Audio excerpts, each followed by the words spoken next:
So this morning when we woke up and we went into the kitchen, we saw this number 12, which had been cleaned graciously by one of the family members last night. And this is how it looked. And your mom saw it and said... I said, "Oh my, Stephen, can you fix this?" And what'd you say? I said, "It's fine.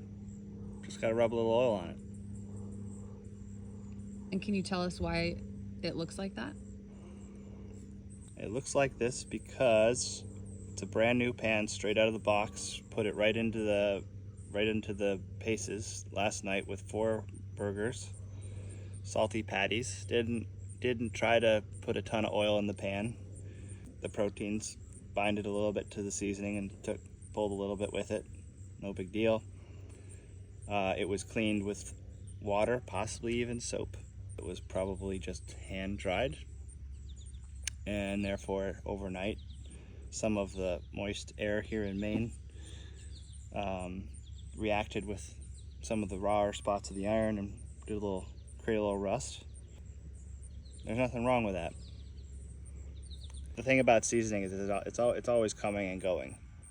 Personally, when I break in a pan, I like to go really hard on it right away rather than trying to baby it, because I want to cook in it the way I want to cook in it. The first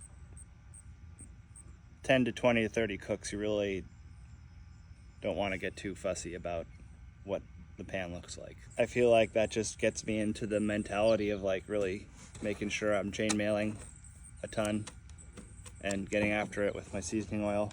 I'm not putting through any paces that I wouldn't want to put through a month from now. And in a month it'll actually be black and really well seasoned and able to withstand some of these harsher environments. So seasoning oil, paper towel. One thing that you may not know about paper is even though it feels smooth, it actually still has a little bit of abrasiveness. If you ever felt like a 3000 grit sandpaper, it would feel kind of similar to this paper towel. So that's going to help, because there's a few bits that are actually still food stuck on here. And in theory you'd want to knock those off, but in practice this paper towel with some oil and some elbow grease will pretty much bring this pan right back to where we want it for our next cook. So here we go. We'll give this that much of this. Now take a look at, we're getting the rust up off of here. It's coming onto the paper towel. It's a big pan, so I'm gonna go for another dip.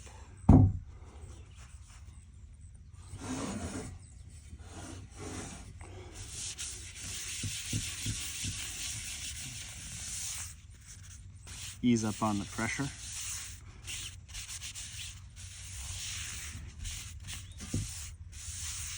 All right, so now I've gotten a lot of the rust up. Honestly, I'd be tempted to just leave it like this for the next cook, but our methodology is more to just try to get a thinner coat on there, which is going to be a little bit better. So we don't want thick layers of seasoning, we want thin layers of seasoning. If you're not a paper towel guy, just get yourself a bucket of rags.